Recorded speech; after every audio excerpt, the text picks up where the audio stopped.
Magandang araw po, welcome po sa aking channel of 9TV. Patalastasan po, meron po ba kayong mga properties na napapabayaan or non-performing assets? Plan nyo ibenta, pero wala kayong oras sa pagbibenta nito. Kung ito'y pagkakatiwala niyo po sa amin, tawag lang po kayo sa aking numero, usap po tayo, gawa ka po ng video for free. Yes, libre po, wala po kayong babayaran. Tutulungan pa namin kayong mabenta ang inyong property. Kami na po bala sa marketing, sa boosting or paid ads. Even sa tripping, hindi na po kayo mapapagod sa pag-entertain ng mga buyers. Kami na po bala sa lahat. Tawag lang po kayo. Nandito po tayo ngayon sa Tagaytay kung saan meron po tayong bagong video presentation, isang brand new house and lot na may lot area na 297 square meters. Ito po'y corner lot at ito pong bahay ay may floor area na 245 square meters kasama na ang swimming pool. Meron po itong 3 bedrooms, maid's room at 2-car garage. Naka-landscape na po buong property. Then sa loob po ng bahay ay meron pong water heater, refrigerator, gas range at may living at dining room lights na rin po. May water tank in case ng water shortage. Napakatahimik po ng lugar, sariwang hangin at malamig po ang klima. Nasa loob po ito ng isang exclusive subdivision na meron pong amenities at 24 hours ang security. Ito po'y titulado, buhay po ang may-ari, kaya wala po kayong magiging problema sa documentation at sa transfer ng title. Updated na rin po ang real property tax, pati Homeowners Association dues. Ito na po yung main door. Then meron pong corner glass wall. Samahan niyo po ako, pasok po tayo. Welcome po dito sa bahay ni Sir. Open concept lang po, walang partitions, kaya maaliwalas. Napakaganda po ng disenyo. May glass walls. Premium tiles po ang ginamit dito sa flooring. Ito po'y owner's built kaya hindi po tinipid. Napakaganda po. So mula po dito sa living area o salas, meron pong access door o sliding glass door. Papunta naman yan sa swimming pool. At dito naman po yung dining area at sa dulo po yung kitchen. Pero po itong kitchen countertop with double stainless sink and faucet, wall-mounted cabinet, then storage ng kitchen utensils, free na po ang refrigerator at gas range, at meron pong kitchen windows. Ito naman po yung access door, papunta naman po sa likod ng bahay, na kung saan nakabakod na rin po ito, at may landscape na rin. At dito naman po yung water tank at service area. Pwede rin po itong lagyan ng extension para covered na rin po ito. So yan po yung way papunta sa swimming pool. So papasok po ulit tayo dito sa loob para check natin ibang parte nitong bahay. Mula po dito sa kitchen at dining area, matatanaw natin ang sliding glass door papunta dito sa balkonahe o terrace. Naka-tile flooring na rin po dito. Then glass railing at stainless handrail. Mula po dito, matatanaw natin ang swimming pool. Meron pong stairs naman mula dito sa balkonahe pababa ng swimming pool. So, papasok ulit tayo. Yan po ulit yung sliding glass door. Then, dito naman po sa side ay may glass walls. At ito naman po yung common toilet and bath. Maayos naman toilet fixtures, naka-tile bathroom wall, may bathroom countertop, water closet and bidet, at overhead shower. Mula po dito sa common toilet and bath, matatanaw natin ang main door. At dito naman po yung living area o salas, at dito naman po yung stairs o hagdan, at yung open below. Meron din pong corner glass walls, may chandelier, then spandrel po itong ceiling. Ito pong hagdan ay naka-concrete staircase, glass railing at stainless handrail. Meron pong corner glass window dito sa staircase, then flute type wall cladding design.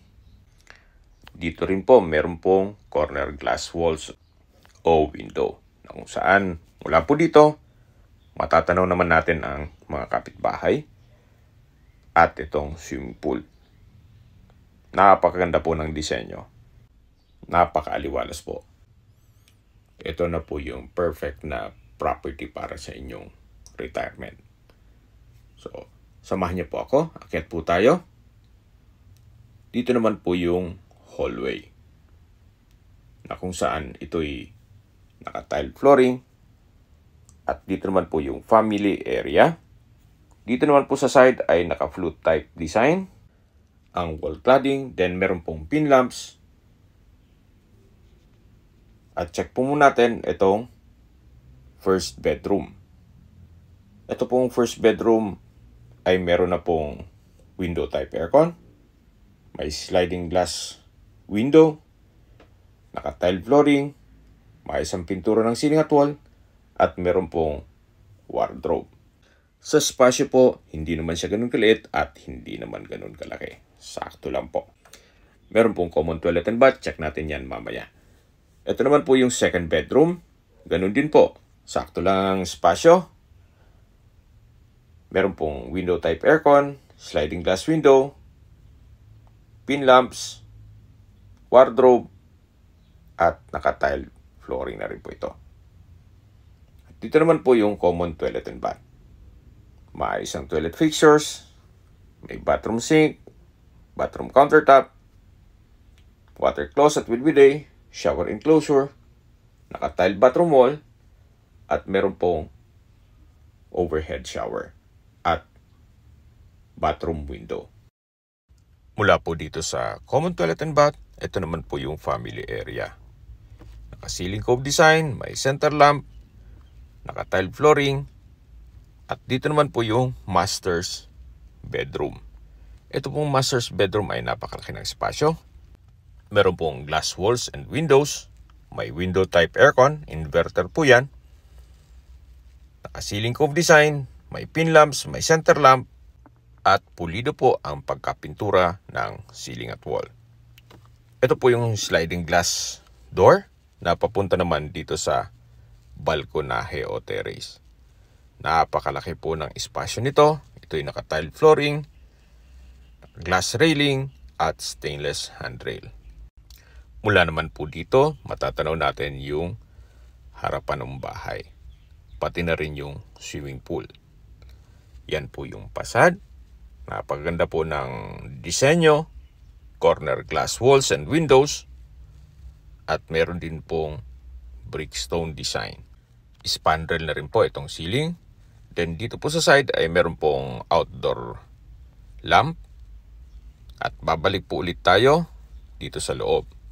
Meron pong access door dito mula sa family area. So nakabukod po ito. Kaya kahit hindi na po pumasok sa master's bedroom kung pupunta dito sa balkonahe o terrace. Ito na po yung family area. At yan po yung open below at yung chandelier. Ito po ulit yung hallway at yan po yung first bedroom kung saan dyan na po tayo galing kanina. So mula po dito sa hallway, bababa na po tayo. At habang pinagmamasdan niyo po ito, pag-usapan na natin ang distance, location at travel time. Mula po sa Picnic Grove, ang distance is 3.8 kilometers at ang travel time is 10 minutes. Mula naman po sa Starbucks Downhill, ang distance is 1.4 kilometers at ang travel time is 3 minutes. Mula naman po sa Tagaytay Rotonda, ang distance is 2.9 kilometers at ang travel time is 8 minutes. Sa Tagaytay Rotonda po ay kompleto na rin gaya ng hotels, restaurants, banks, schools, church at hospital. Yan po yung lagi kong binabanggit sa aking video na dapat niyong i-consider sa paghanap ng property yung meron pong malapit na hospital. Hindi ko naman po sinasabing sakitin kayo. Yan naman po for emergency purpose lang naman. At mula naman po sa Calac Silang Interchange, ang distance is 16.9 kilometers at ang travel time is 28 minutes. Ang Calac Silang Interchange po ay connecting South Luzon Expressway, Skyway all the way to North Luzon Expressway at ibang parte ng Metro Manila. Kaya mas mapapabilis na po ang biyahe mula Manila papuntang Tagaytay.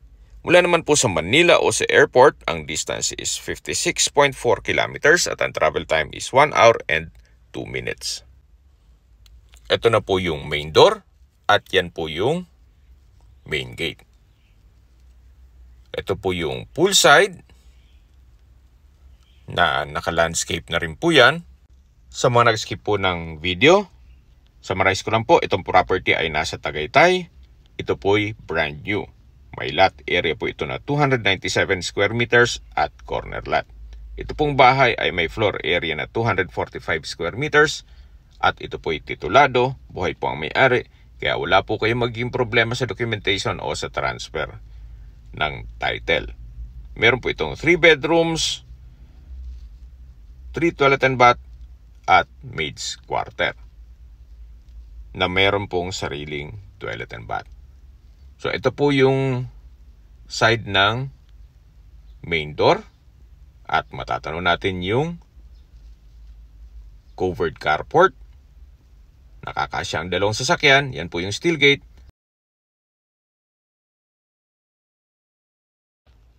Mula naman po dito, matatanaw natin yung maid's quarter na kung saan meron pong sliding glass window. At meron pong access door dito sa gilid ng bahay o setback. Napaikot na po yan papunta sa water tank at service area. Okay, sa presyo na po tayo.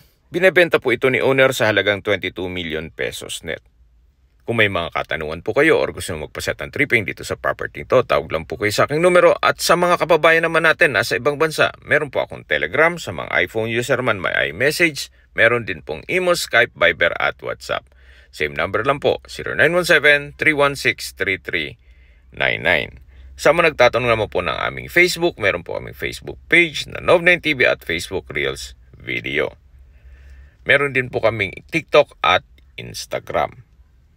Meron din po kami ibang YouTube channel na The Nov9TV channel at AC Listings. Sana po naibigyan yung aming video presentation. Paki-like and subscribe na lang po sa aking channel para ma-update din po kayo sa aking future listings.